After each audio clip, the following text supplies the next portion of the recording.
Guillaume, bienvenue à tous. Alors, on reprend l'histoire de Bharata et juste vous faire un petit rappel qui était Bharata. Bharata, il était le fils de Rishabha, qui était, parce que ça faisait plusieurs semaines qu'on a d'interruption, donc un petit rappel pour resituer où on est. Donc Bharata était le fils de Rishabha et Rishabha était un avatar de Vishnu qui était venu pour montrer aux hommes que l'on peut mener à la fois sa destinée en tant qu'homme et en même temps poursuivre jusqu'au bout l'évolution spirituelle pour atteindre la libération au moksha. C'est-à-dire que la sadhana n'est pas incompatible avec le prarabdha ou le karma. Et donc, il a eu cet enseignement de son père.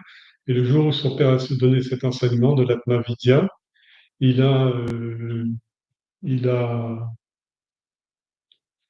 désigné en même temps son fils en disant, parmi tous mes fils, celui qui me ressemble le plus, c'est Bharata, et ce sera le plus grand des rois, et vous devez tous obéir, vous aligner derrière lui. Bharata a eu un règne absolument extraordinaire.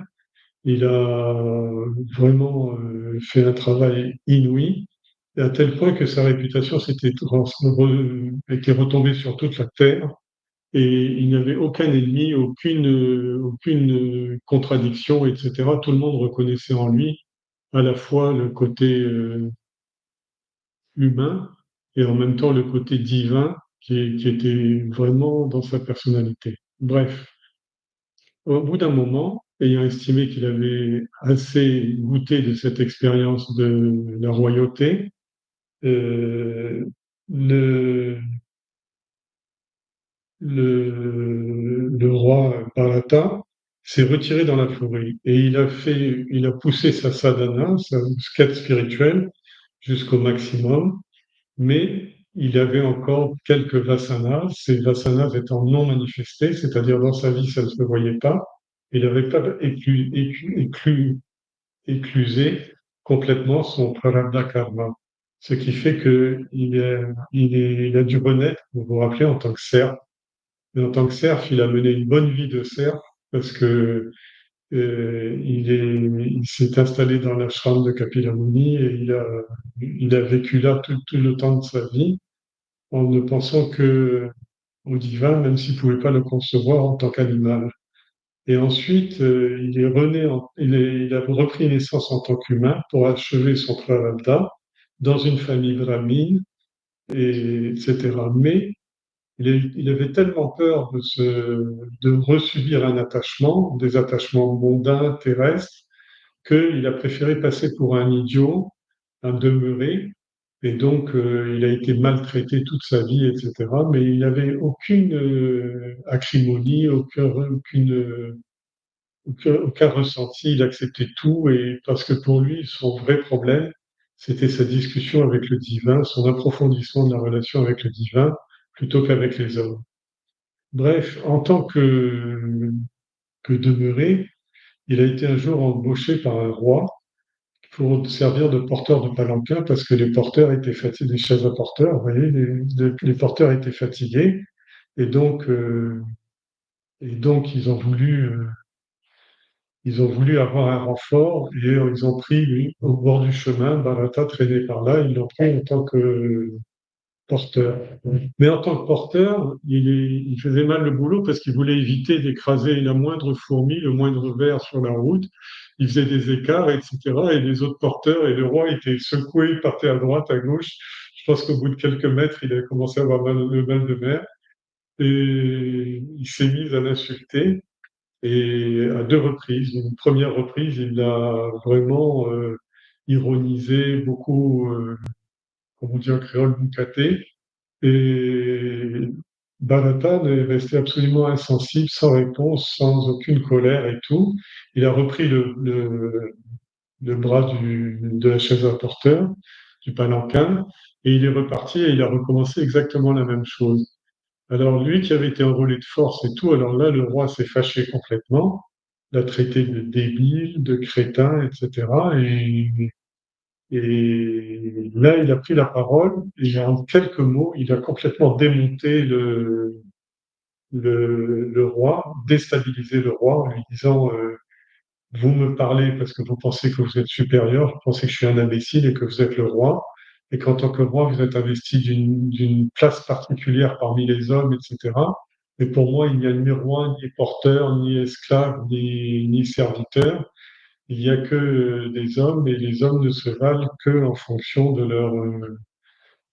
ce qu'ils poursuivent, de leur cheminement intérieur, ce qu'ils poursuivent dans leur cheminement intérieur. Le roi était complètement déstabilisé. Et une fois que Bharata a dit ça, il a remis le palanquin sur son épaule et il a dit, bon, ben maintenant que je vous ai dit, je vous ai répondu gentiment, etc., sachez que j'ai rien contre vous, je continue mon travail, même s'il n'est pas rémunéré, même si vous m'avez enrôlé de force, je continue mon travail. Et là, le roi a arrêté tout et on s'était arrêté là, longuement. Et là, l'histoire qu'on va voir aujourd'hui, c'est-à-dire que pour la première fois de sa dernière existence, Bharata va prendre la parole et donner, d'un coup, il va donner l'enseignement du Brahma Vidya ou du Atma Vidya, c'est-à-dire la connaissance de soi. Et il va donner cet enseignement. Alors, autant dire que le texte d'aujourd'hui, Jean-Louis me disait qu'il est vraiment costaud. Je crois qu'il est vraiment costaud. C'est pour ça que j'ai pas pu vraiment remonter plus dans l'histoire. Mais, euh, mais c'est du pur Vedanta et de la pure Bhakti. Vraiment, l'enseignement qu'il donne tient une place particulière dans le Bhagavatam, dans le Bhagavatam Purana, parce que il décrit vraiment la vie des hommes comme, en fait, le Bhagavatam, si vous voulez, c'est une série d'histoires. C'est toujours la même histoire. C'est la véritable histoire de l'homme. C'est la véritable biographie actuelle, passée et future de l'homme, de l'homme en tant que tel. Elle est valable pour tous les hommes, pour tous les âges, pour toutes les époques, pour toutes les positions sociales, pour tous les sexes, pour tout. C'est-à-dire, qu'est-ce que c'est qu'un homme vraiment? On l'apprendra uniquement dans le Bhagavatam. C'est une véritable encyclopédie sur la nature humaine. Bien, après cette petite introduction, euh, on va lire l'histoire et comme je suis pas encore trop vaillant, on va juste commenter au fur et à mesure. Je vais pas le lire en deux fois parce que je pense que je vais trop bafouiller. Alors donc, Bhagavatam Purana 64, histoire 64, Bharata enseigne le Brahma Vidya. Donc c'est la dernière partie de l'histoire du roi Bharata. Les paroles de Bharata avaient éliminé chez le roi Rahu Gana toute trace d'orgueil et d'arrogance. Il tomba aux pieds de Bharata et lui parla d'une voix entrecoupée par des sanglots de honte. Il lui dit, vous avez entièrement détruit ma fierté.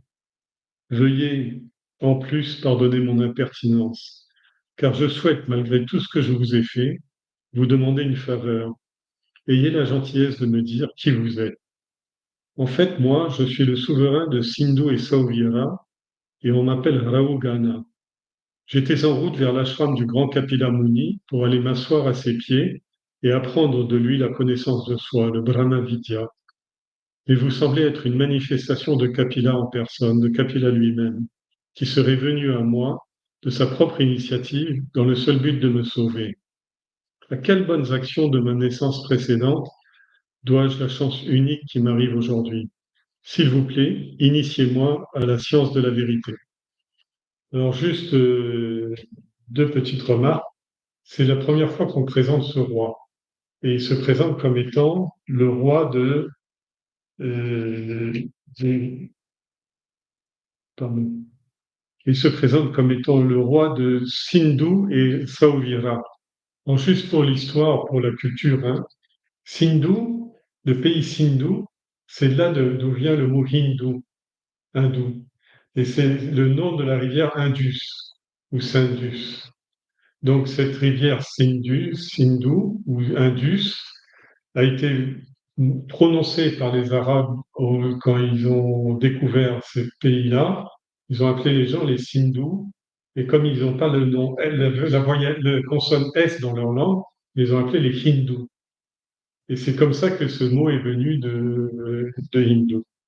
Et c'est aujourd'hui le Pakistan.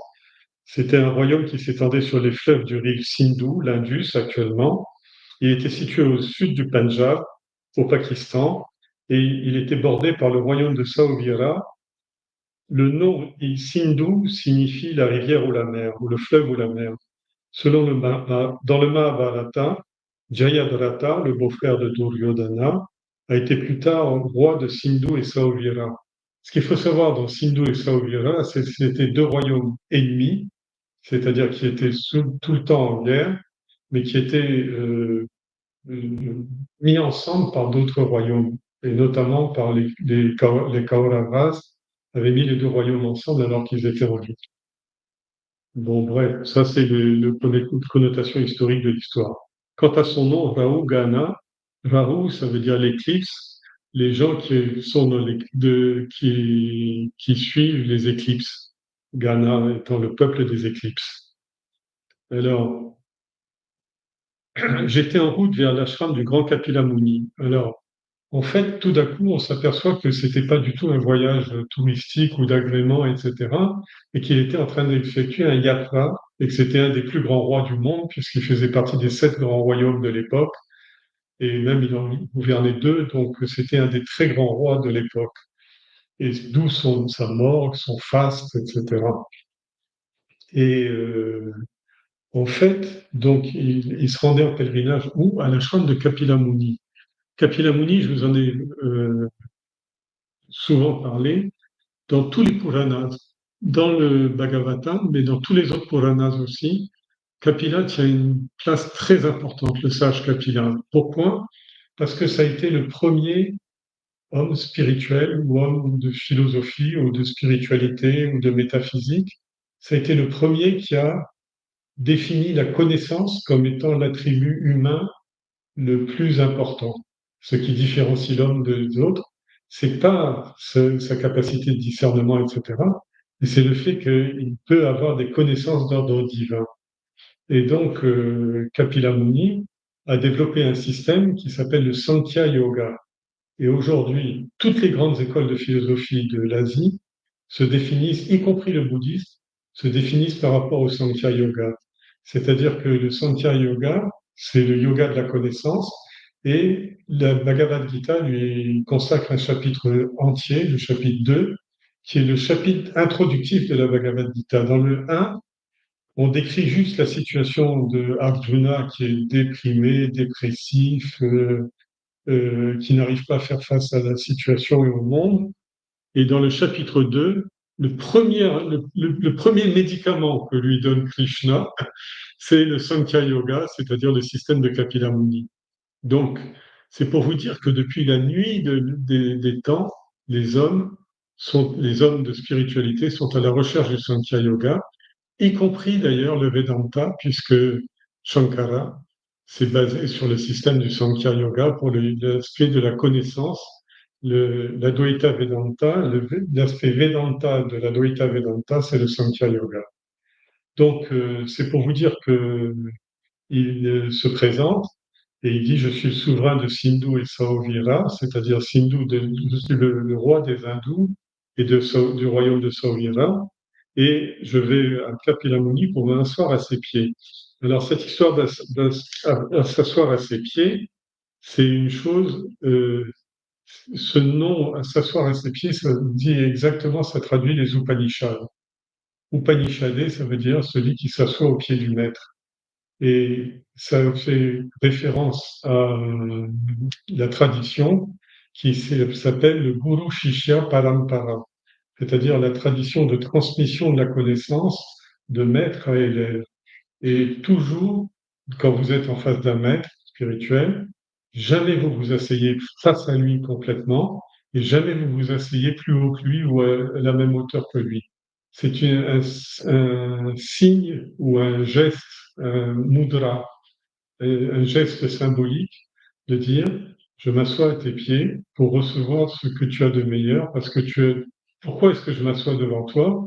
Parce que ton esprit est plus haut, plus loin, plus évolué que le mien, et tu vas déverser cette connaissance sur mon esprit. J'attends j'ai rien à te demander, si ce n'est que de m'instruire, comme dans, par exemple, Vivekachudamani, Shankara décrit le disciple qui dit, enseigne-moi, ne m'enseigne pas le yoga, ne m'enseigne pas le Vedanta, etc. Enseigne-moi ce que je dois savoir pour évoluer. Vous voyez ce que je veux dire? Enseigne-moi ce qu'il me faut pour évoluer, donne-moi les clés de ma réussite, mais ne me répète pas comme un perroquet un système. Et donc lui, il voulait s'asseoir pour recevoir le Brahma Vidya. Il connaissait visiblement pas Kapila Muni, mais il avait entendu parler de lui ou de son école ou de ses successeurs. Et qu'est-ce qu'il voit? Quand il voit le niveau, tout de suite il a perçu, parce qu'il avait déjà une forte formation aux Écritures sacrées, tout de suite il a perçu chez Bharata qu'il était en face d'un maître, d'un grand maître spirituel, d'un aboutissement spirituel extraordinaire. Tout de suite, surtout quand il a pris le choc, le coup de bâton euh, sur son orgueil, en lui disant tu te crois plus grand que les hommes parce que tu as investi d'un pouvoir, mais c'est toi qui décides et c'est les autres hommes qui croient que tu es un souverain. Et qui es-tu vraiment? Est-ce que tu es vraiment différent de moi? Et donc, quand il a eu ce choc, tout de suite, il a dit, c'est pas la peine que j'aille, que je poursuive mon pèlerinage jusqu'à Kapilabhumi. Je suis en face d'un maître spirituel, et en face de ce maître spirituel, je m'assois et je lui demande ce que je dois savoir. Je lui demande s'il accepte de m'enseigner. Vous savez, on présentait à l'époque un petit fagot de bois en disant, entouré d'un coton blanc, une ficelle blanche, et on donnait ça au maître en disant, je ne peux rien te donner parce que tu as déjà tout. Mais si tu acceptes ce fagot de bois mort qui sont les expériences inutiles de ma vie, jette-le au feu, entouré du coton blanc de ma bonne volonté, jette-le au feu et que ce feu te serve, que cette énergie te serve et en sorte mon enseignement. Alors, qu'est-ce qu'il dit? Il dit, vous semblez être une manifestation de Kapila qui serait venue de sa propre initiative me sauver. À quelles bonnes actions de ma naissance précédente, je dois la chance unique qui m'arrive aujourd'hui? Alors ça aussi, c'est une chose, c'est-à-dire que l'évolution spirituelle est une étape de l'évolution. C'est une évolution, c'est pas quelque chose qui est acquis. Mais comme Darwin, si vous voulez, le passage du règne minéral au règne végétal est une évolution. Le passage du règne végétal au règne animal est une évolution. Le passage du règne animal au règne humain est une évolution. Et le passage de l'être humain, de règne humain, humanoïde, à l'être divin, c'est le sommet, c'est le couronne, c'est le Vivekachudamani de l'évolution. C'est-à-dire que globalement, la plupart, 90% des hommes sont élevés et sont conduits par leur prarabdha karma, c'est-à-dire par la somme des mérites qu'ils ont obtenus au cours des naissances précédentes. On va bien expliquer tout ça, mais d'ores et déjà, le roi, on voit tout de suite qu'il connaît la loi de karma, puisqu'il dit à quelle merveilleuse action j'ai dû faire dans mes naissances précédentes pour avoir la chance de tomber sur un vrai maître spirituel. Et il vous dit, s'il vous plaît, initiez-moi à la science de la vérité. Il ne lui dit pas initiez-moi au yoga, etc. Initiez-moi à la vérité crue à propos de l'état humain. Bharata débordait de pitié et de compassion envers ce roi qui semblait véritablement désireux d'apprendre. Il répondit, je vais essayer de vous aider et vous trouverez le chemin du salut. Écoutez et restez très attentifs pendant que je vous explique tout. Alors, vous voyez déjà, Bharata sait à qui il a affaire. Il voit, alors on dit souvent, par exemple, il faut faire très attention devant un swami. Parce que le swami, même si peut-être il ne connaît pas votre nom, il ne parle pas votre langue, etc., mais il est sur un état de finesse de perception psychique, subtil, qui fait qu'il sait où vous vous situez dans votre quête spirituelle. Et il sait surtout quelle est la sincérité de votre démarche. Et il sait combien de personnes viennent à la spiritualité et repartent les mains vides parce qu'ils n'ont pas poursuivi leur cheminement jusqu'au bout. Ils le feront plus tard, ils le feront dans d'autres circonstances, il n'y a pas de problème.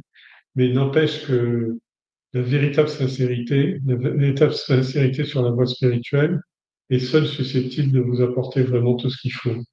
Et il lui dit, Il lui dit, j'ai lu dans ton esprit, je vais essayer de t'aider parce que tu es très désireux d'apprendre et tu vas trouver le chemin du salut. C'est-à-dire, il lui fait d'entrée de jeu la promesse en lui disant, je vais pas t'aider un petit peu, t'amener un bout de chemin dans ton palanquin, je vais t'amener vraiment au bout de ta réalisation.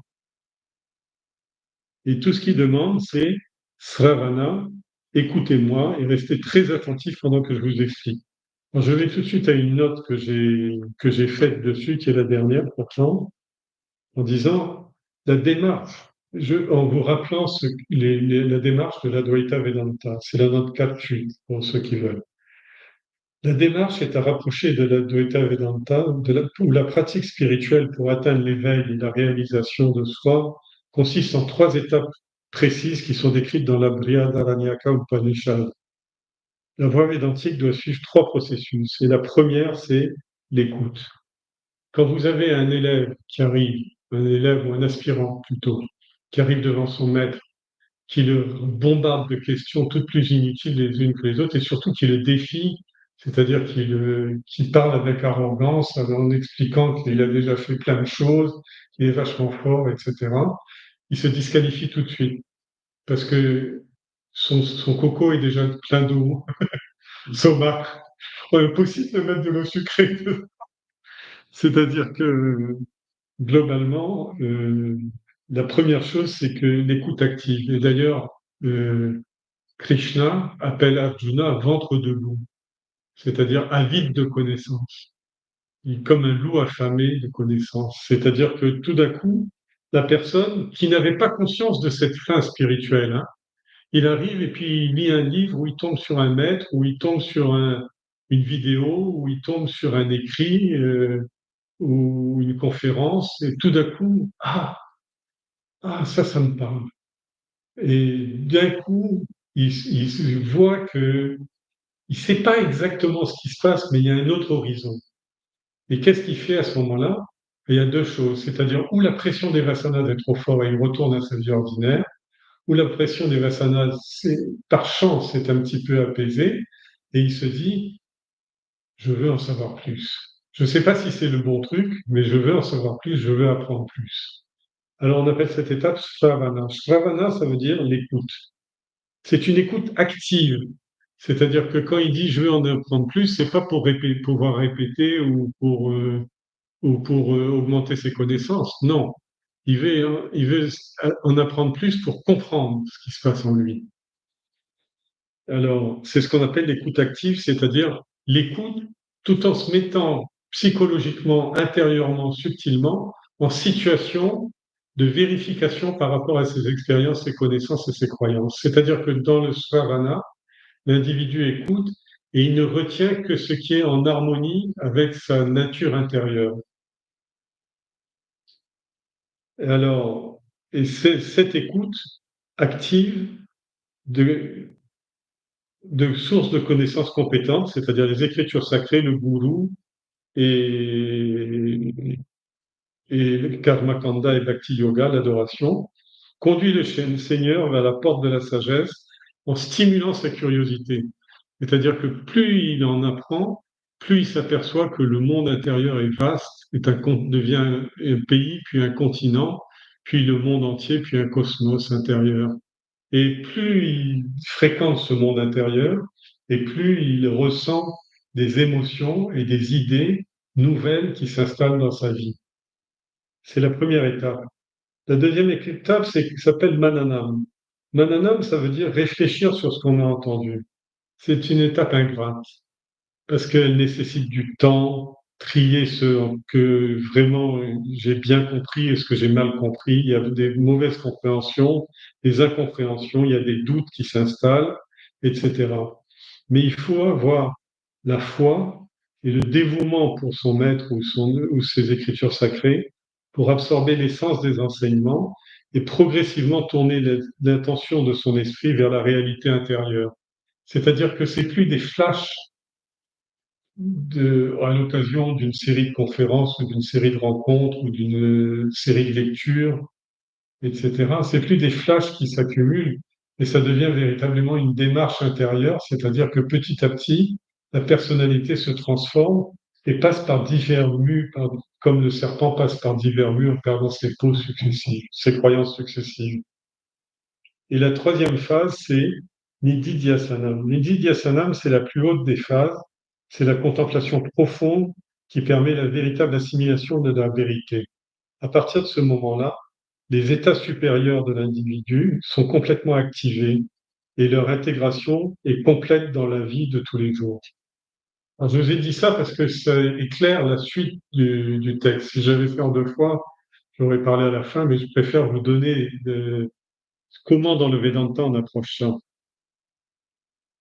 Et alors c'est pour ça qu'on reprend la phrase maintenant qui est typiquement de la première étape, Shravanam.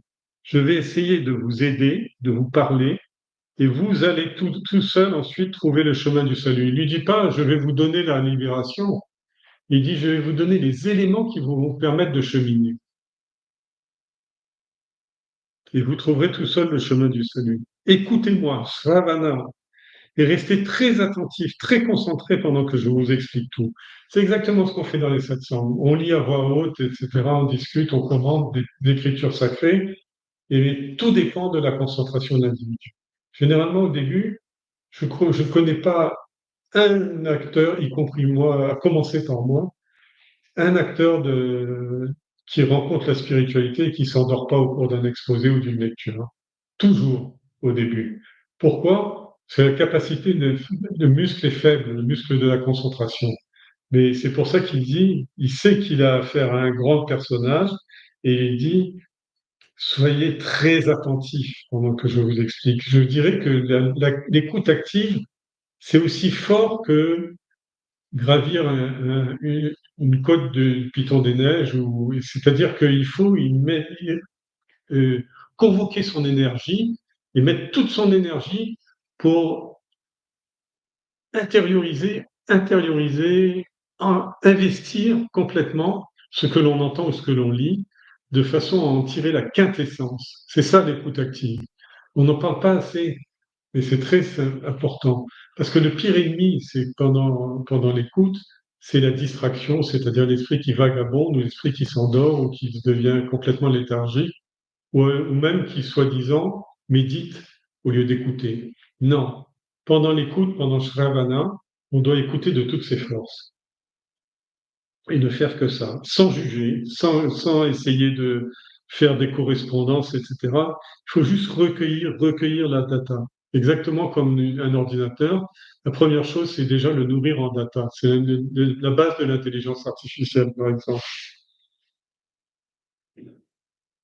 Bharata alla s'asseoir sur une plaque rocheuse qui se trouvait à proximité de la route, et le roi s'assit très humblement au pied du maître. On a déjà commenté, vous savez, Guru Shishya Parampara, c'est-à-dire s'asseoir au pied du maître. Bharata commença alors son discours sur le Brahma Vidya. Il s'installe, c'est-à-dire il prend la position de l'enseignant. C'est plus le roi, c'est plus le patron du porteur, c'est plus un ami, etc. Non, il n'est pas là pour copiner ou recueillir un disciple ou je ne sais pas quoi. Non, c'est deux hommes, un qui a soif de connaissances et l'autre qui est capable de lui tracer, de lui décrire ce cheminement. C'est donc il s'installe confortablement, bien assis, etc. Oubliez le palanquin, oubliez le voyage, oubliez le yatra, mais ils prennent le temps pendant quelques heures de dialoguer intensément l'un en face de l'autre. C'est ce qu'on appelle Upasana, c'est-à-dire les moments suprêmes, des moments d'enseignement. Alors, il commence par l'esprit. Il dit, en fait, le problème n'est pas tellement le corps, etc. On sait que le corps est mort et tout ça, vous savez tout ça, mais il commence avec l'esprit. C'est l'esprit d'un homme qui le fait tomber dans un bourbier qu'on appelle le samsara, mais c'est aussi le même esprit qui peut l'en libérer. C'est donc l'esprit qu'il faut maîtriser.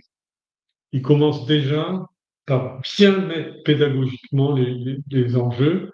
Il dit, c'est avec votre esprit que vous allez vous libérer, pas avec des prières, pas avec des chansons, pas avec des voyages, pas avec des austérités, etc.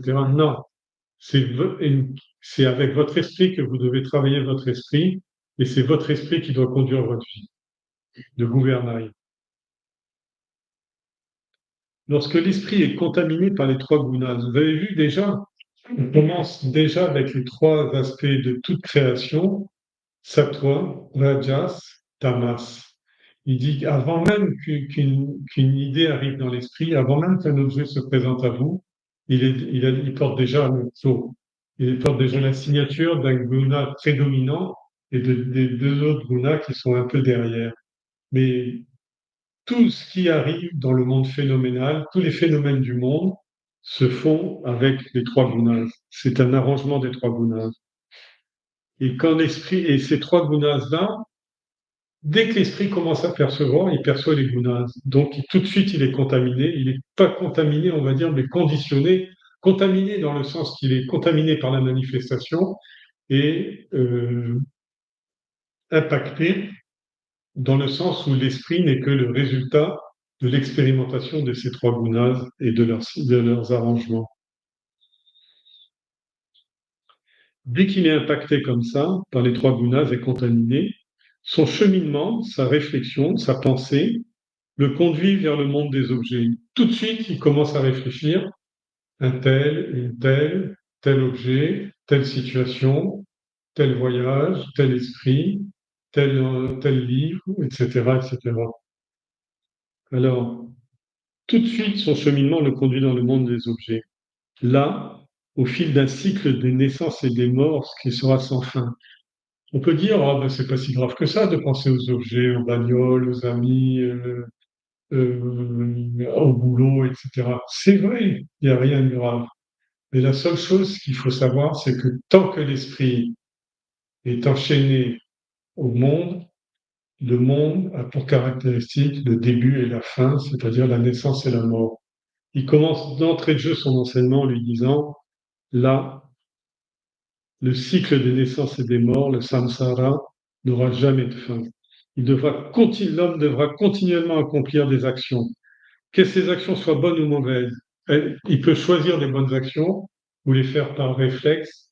Il peut choisir des actions indifférentes ou il peut choisir des actions désastreuses, dégradantes, avilissantes, etc. Quel que soit ce qu'il fait, même quand il est assis soi-disant à ne rien faire, chaque pensée qui traverse son esprit est une action.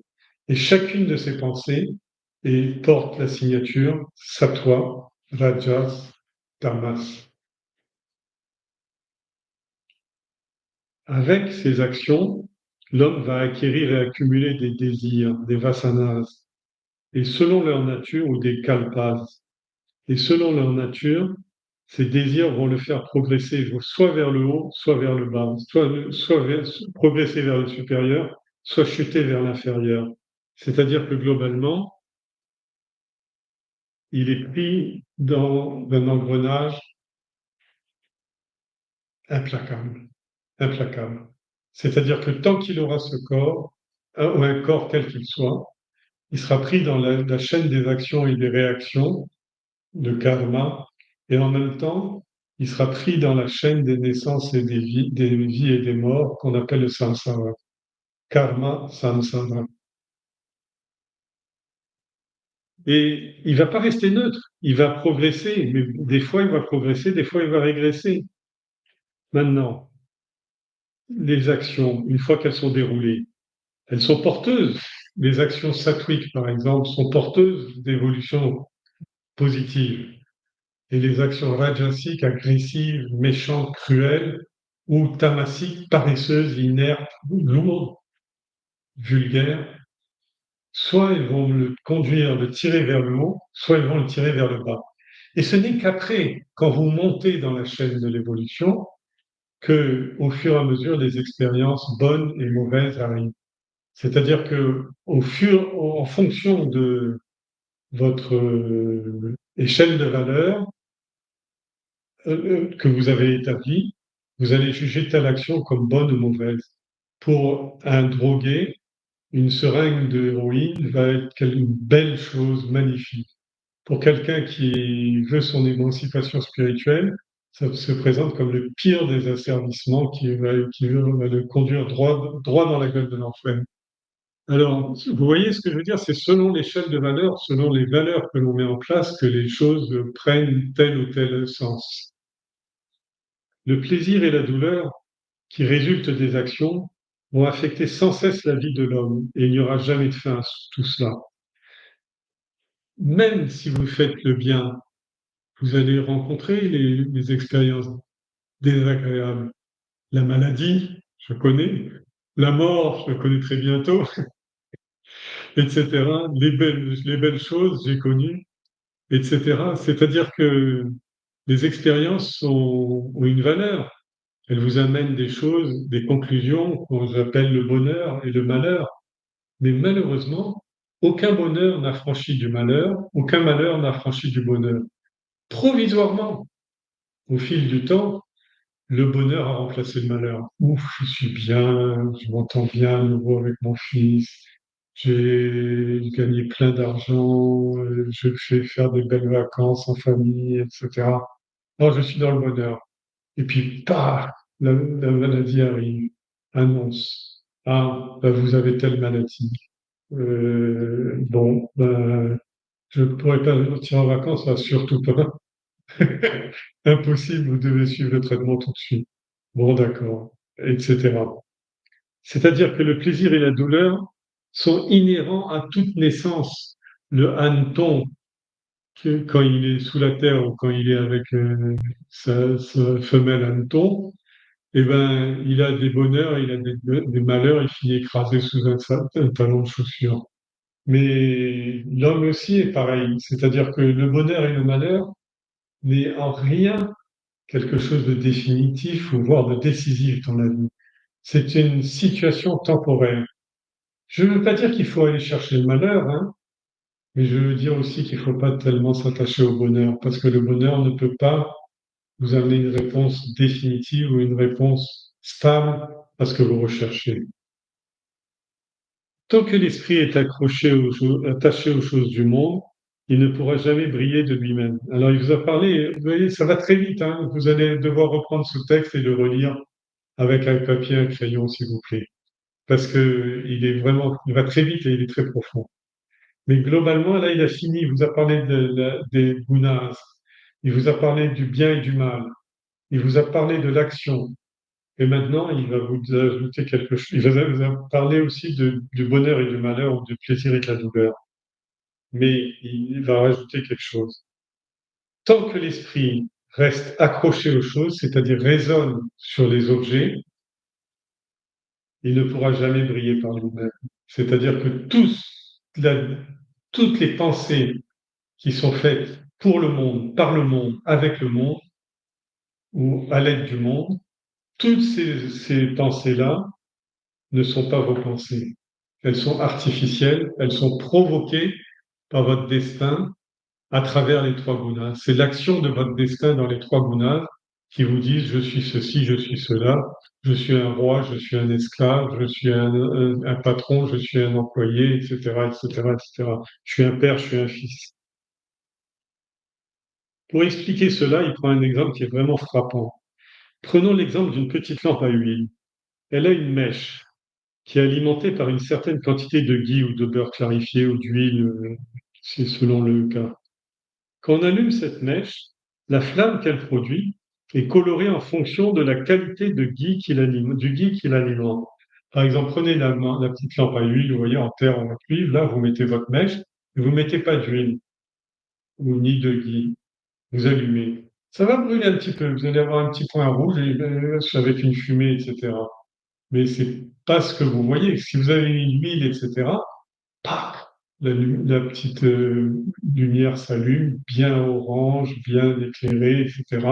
Vous allez porter ça à l'autel, vous faites votre prière, vous priez devant, etc. Ou vous lisez dans le noir, supposons qu'il n'y ait pas d'électricité, vous arrivez à lire et tout ça. Mais tout ce que fait cette mèche, c'est la transcription de la qualité du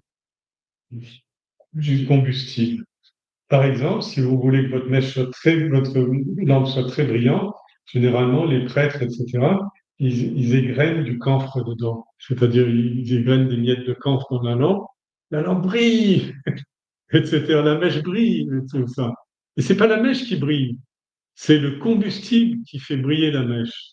Alors, on va voir la suite. Elle a une mèche qui est allumée par une quantité de ghee.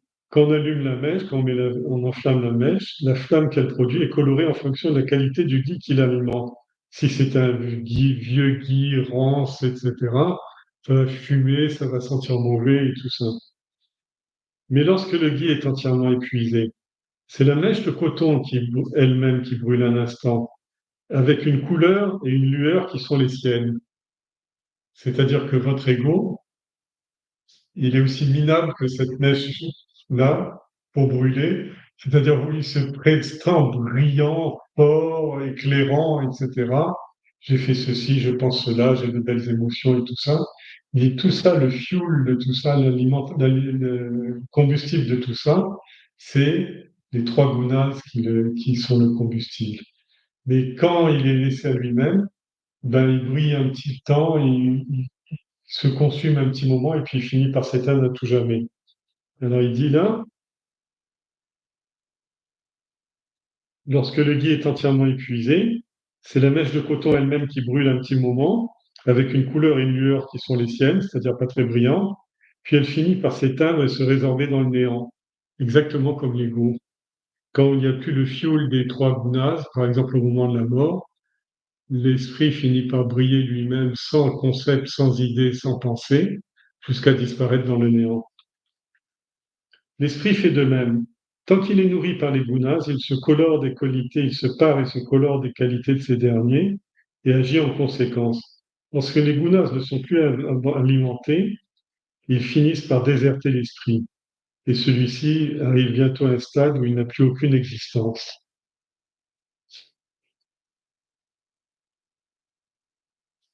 Mais, tout comme les. Alors, il dit. Alors, là, une fois qu'on s'arrête là, on tombe dans le désespoir, on dit bon, c'est foutu.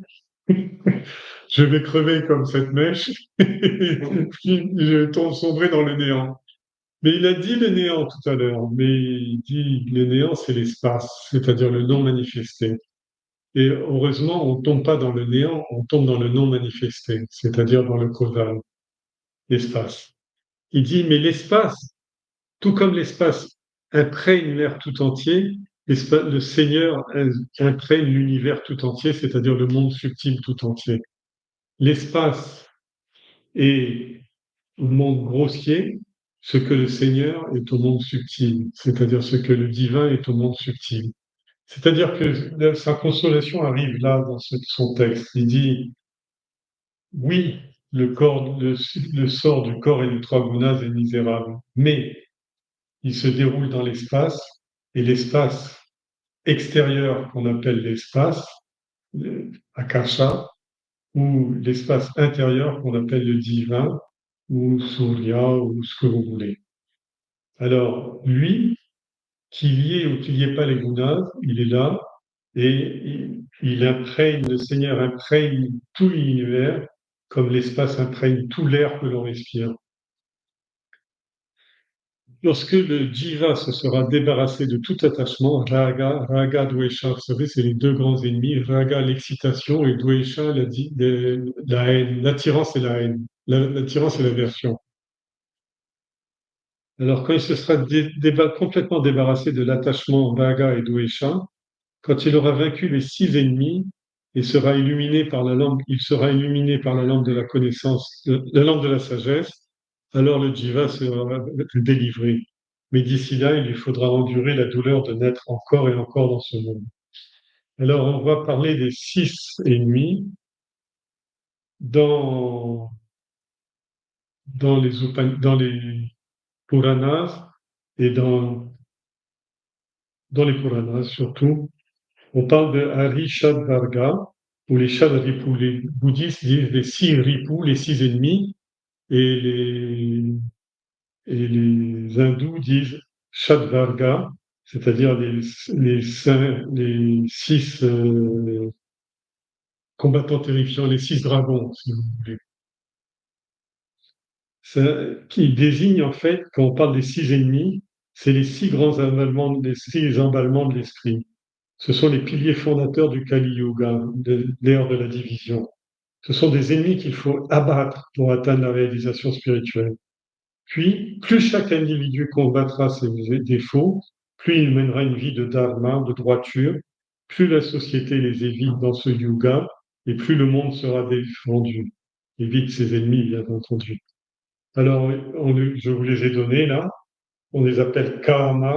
Le pire, c'est le désir, le plaisir sensuel, la luxure. Krodha, la colère et la frustration. Lobha, la cupidité, la gloutonnerie et la passivité. On avait déjà vu ça dans des textes précédents, notamment le 38. Moha, la folie, le délire, l'engouement. Mada ou Ahamkara, l'arrogance, l'orgueil, l'égoïsme. Matsarya, la mesquinerie, la pingrerie, la jalousie. Alors, on n'en a pas vraiment le temps de commenter, mais chacun est commenté, notamment chez les Vaishnavites. Et,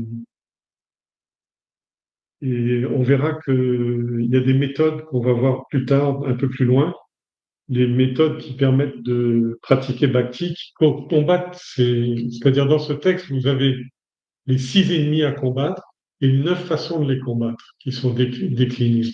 D'accord? On verra un peu plus loin.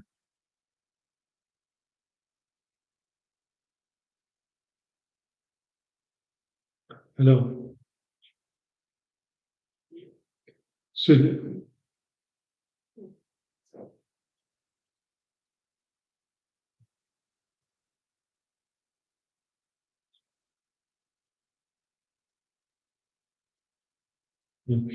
comme l'individu erre dans un désert aride, je ne sais pas où j'étais resté. L'esprit doit contrôler son site principal.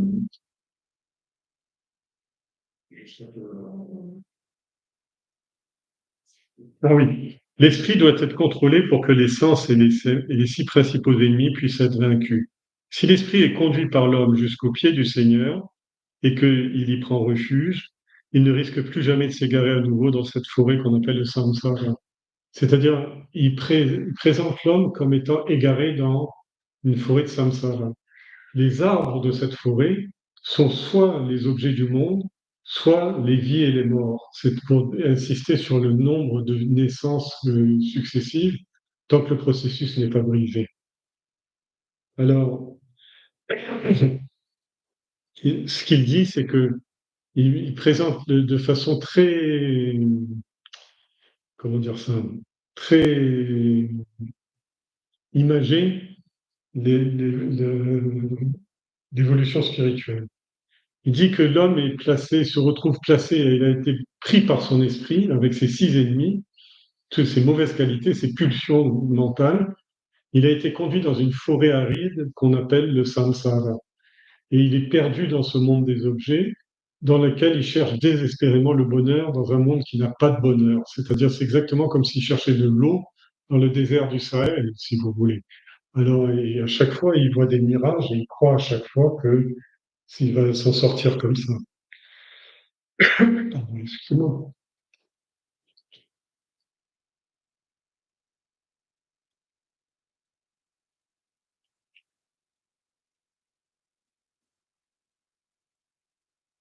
Alors, et il dit, la seule chose qu'il faut faire, c'est conduire son esprit, c'est-à-dire que l'individu qui est vraiment un chercheur spirituel, à un moment, il doit dire à son esprit, écoute, tout ce que tu fais toute la journée, je m'en fous. Mais régulièrement, je veux t'amener vers le divin, vers la fréquentation, plusieurs fois ou tout le temps. Je veux te ramener au maximum vers la fréquentation du Seigneur ou du divin ou de Narayana. Appelez-le comme vous voulez.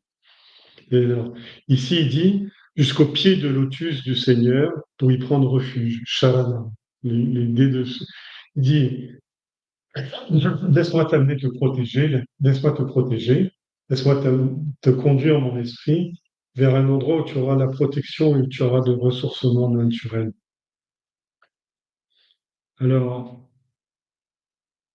une fois que le jiva a été placé sur un chemin qu'on appelle karma, c'est-à-dire l'action, il va tout de suite se retrouver confronté à de nombreux pièges. Les naissances et les morts constituent une vaste forêt. Il y est trompé de bien des façons, mais en réalité toujours par une maya. Le jiva se perd au plus profond de cette forêt.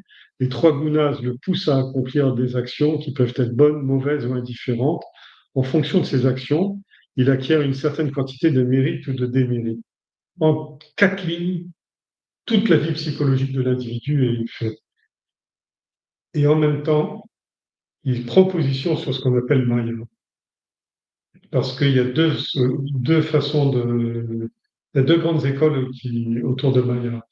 La première école, Maya, pour le Vedanta, le Védantine que nous sommes, par exemple, Maya, c'est une illusion, c'est un piège, un ennemi, c'est un ennemi à dépasser.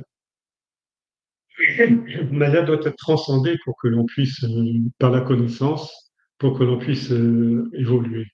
Et pour les bouddhistes et même certaines écoles de yoga, Maya est l'ordre cosmique. C'est-à-dire, c'est l'ordre par lequel le monde se pose. Et donc, on lui confère une qualité de divine mère, de mère divine, de Shakti, si vous voulez.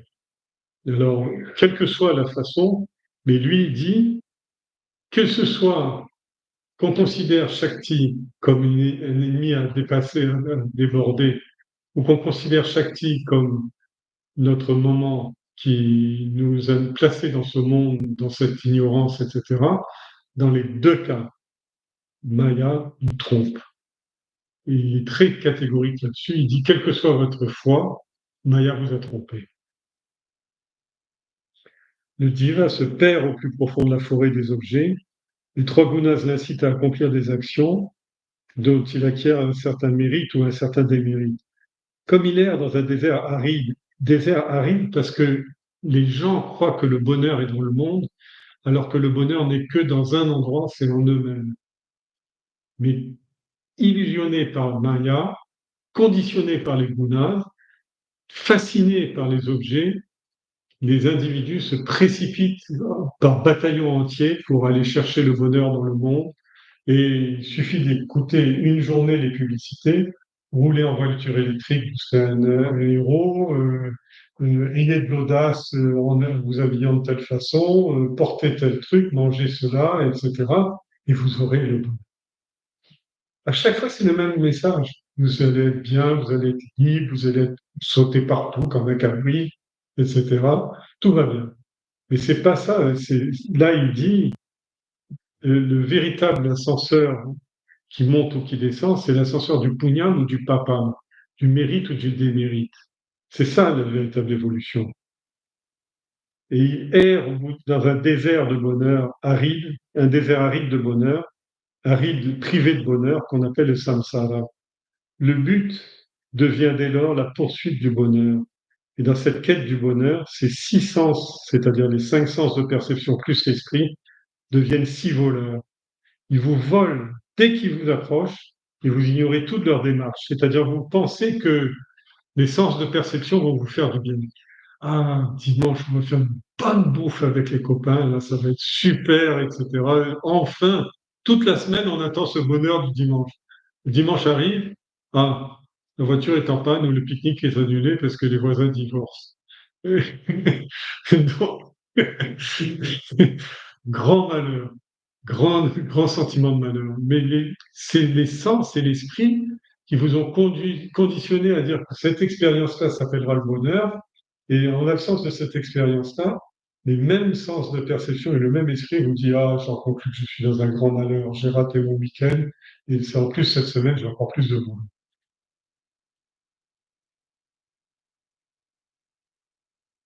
Alors, il donne une clé qui est très très subtile. Il dit vos 5 sens de perception et votre esprit sont quasiment 6 voleurs, 6 pillards qui vous dépouillent de votre autonomie et de votre liberté et qui vous conduisent à l'esclavage. Ils vous dépouillent dès qu'ils vous approchent, c'est-à-dire dès qu'un objet se présente, et vous ignorez tout de leur démarche. Vous ignorez qu'ils vont vous faire confondre la libération et le bonheur. Ils vous privent de votre sagesse, ils vous privent de la libération, et font en sorte que vous vous attachiez bien ou que vous vous identifiez à la femme, maison, enfants, argent, confort, pouvoir, etc. Vous vous impliquez personnellement dans...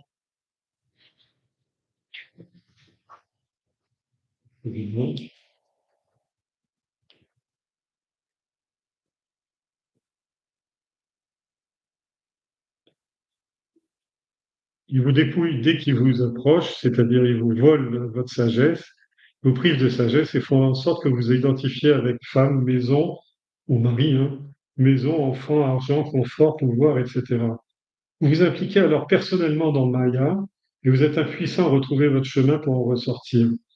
Vous êtes alors bien établi dans le Grahastha Ashrama et c'est en effet une bien triste situation. Grahastha Ashrama, c'est celui dans lequel on est tous ici présents, c'est-à-dire le chef de famille.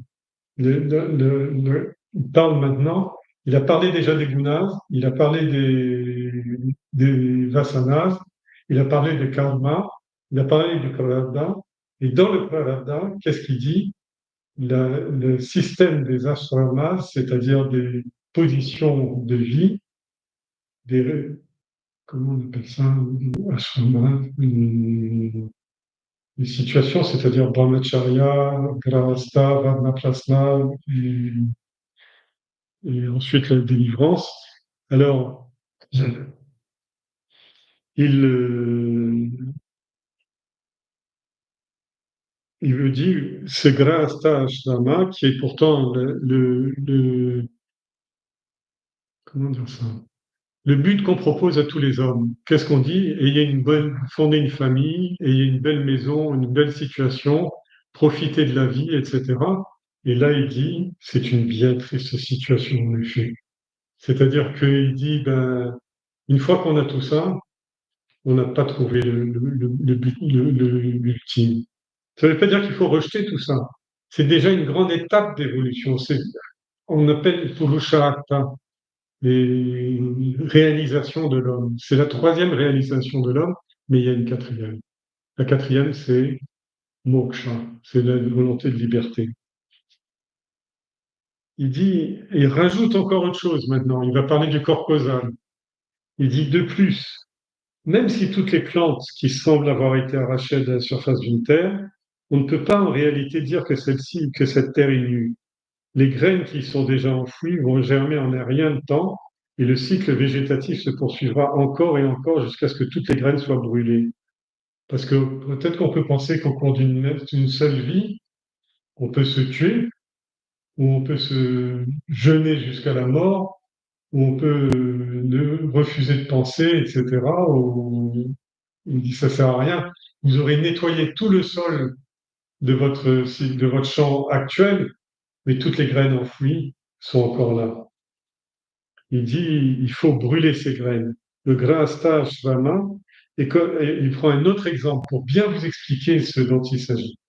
Il compare la vie de famille à une boîte en bois qui contient le camphre. À l'époque, on mettait le camphre, c'était les marchands qui passaient des caravanes, etc. On prenait des grosses boîtes, des gros coffres en bois, et on mettait tout le camphre dedans, toutes les pastilles de camphre dedans. Et alors, au fil du temps, le camphre se sublime et on dirait que la boîte est vide. C'est-à-dire que le camphre s'évapore dans la boîte et on dirait que la boîte est vide. Mais l'odeur du camphre, c'est-à-dire son vasanase, persiste et s'accroche à toutes les fibres de la boîte. Tant que la boîte est là, c'est-à-dire tant que la boîte garde son entité, tant que l'individu garde son entité individuelle, ce vasanas va persister et il va faire partie de la boîte jusqu'à ce que la boîte, à son tour, soit complètement détruite, comme la mèche tout à l'heure. C'est-à-dire que tant que la boîte qu'on appelle le jiva, l'être qui transmigre, tant qu'il n'est pas anéanti, eh bien, euh, il va renaître de ses cendres parce qu'il y a les vasanas qui vont ressortir. Ce goût, ce parfum, ce désir d'être un homme va revenir. Une fois qu'un être impliqué dans cet ashram qui a pour nom Grahastha, il ne peut plus y avoir pour lui, il ne peut plus y avoir de salut pour lui. Kama, Krodha, Lobha, Moha, Mada, Matsarya, les 6 ennemis dont on parlait tout à l'heure, les organes des sens et l'esprit qui est leur maître, tout cela va le détourner du chemin du salut. Songez à ce qu'est la vie sur Terre. Il y défile au cours de cette vie une foule de douleurs, de pertes, de bonheur, de chagrin, d'amour, de haine, de peur, d'illusion, de folie, d'avarice, de jalousie, de faim, de soif, de souffrance de l'esprit et du corps.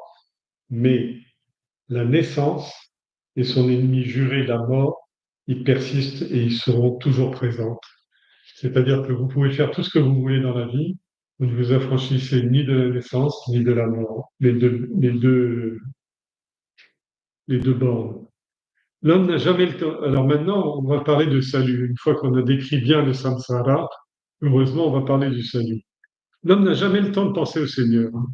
Il ne cultive jamais le satsang, c'est-à-dire la compagnie des saints, c'est-à-dire la fréquentation de ceux qui ont renoncé aux choses du monde. Et pourtant, malgré tous ces inconvénients, il y a encore un espoir pour l'homme. S'il contrôle l'esprit, s'il apprend l'art de tenir fermement les rênes de son esprit, s'il réussit à vaincre ses 6 ennemis intérieurs implacables et à tourner son esprit vers le Seigneur, il peut se débarrasser une fois pour toutes des cycles des naissances et des morts. Et il met tout de suite en garde contre toutes les fausses voies spirituelles. Attention, attention.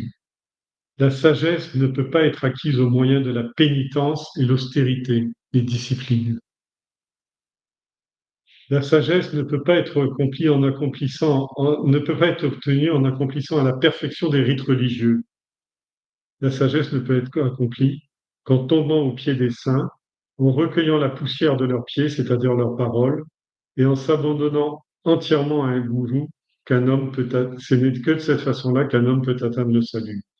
Qu'un homme désireux d'obtenir la liberté passe donc tout son temps avec les dévots du Seigneur.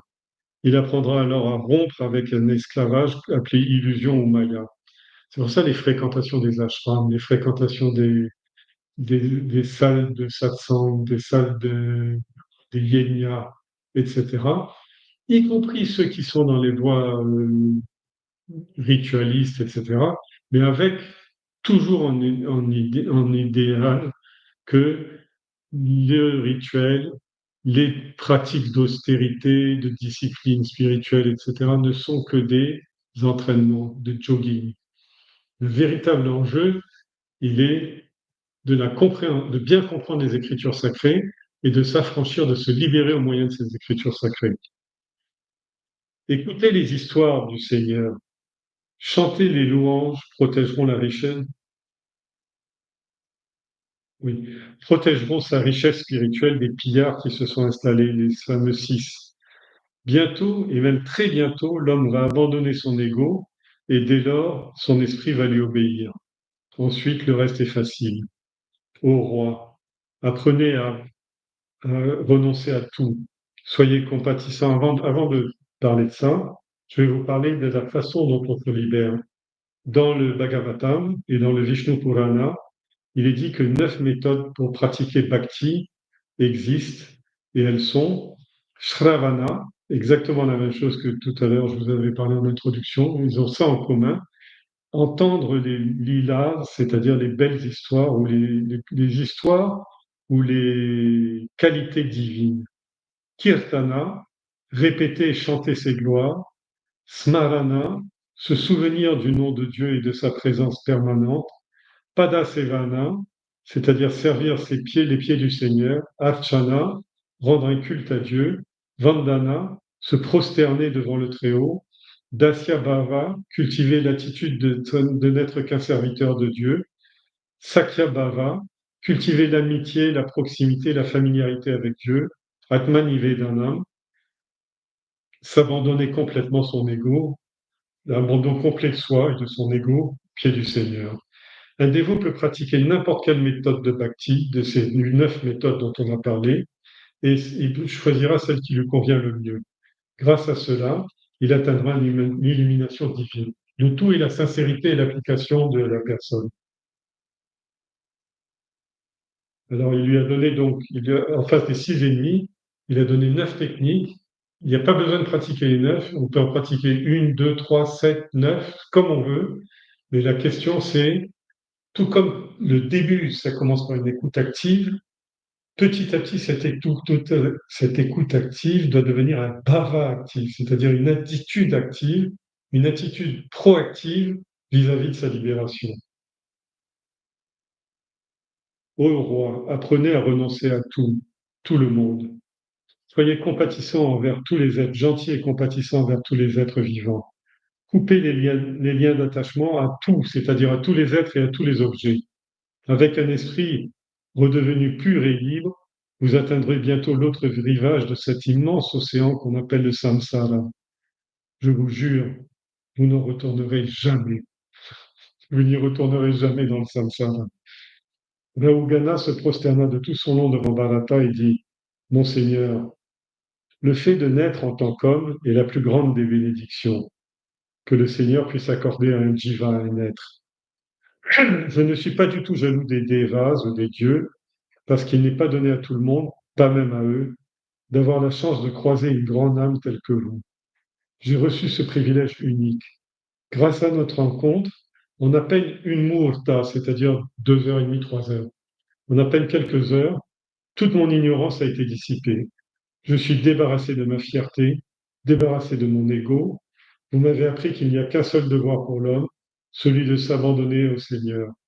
Je m'incline devant vous encore et encore, parce que je ne peux pas vous exprimer ma gratitude autrement, je ne sais pas faire. Bharata le bénit, et il partit errer à la surface de la terre aussi longtemps que le Seigneur jugerait bon de garder son corps en vie. C'est-à-dire la mèche de l'ego est éteinte et il part à travers. Voilà, cette belle histoire, je vous recommande de la relire encore et encore tranquillement. Franchement, ça vaut le coup de faire 2 ou 3 méditations en lisant tout ou partie de ce texte. Des questions?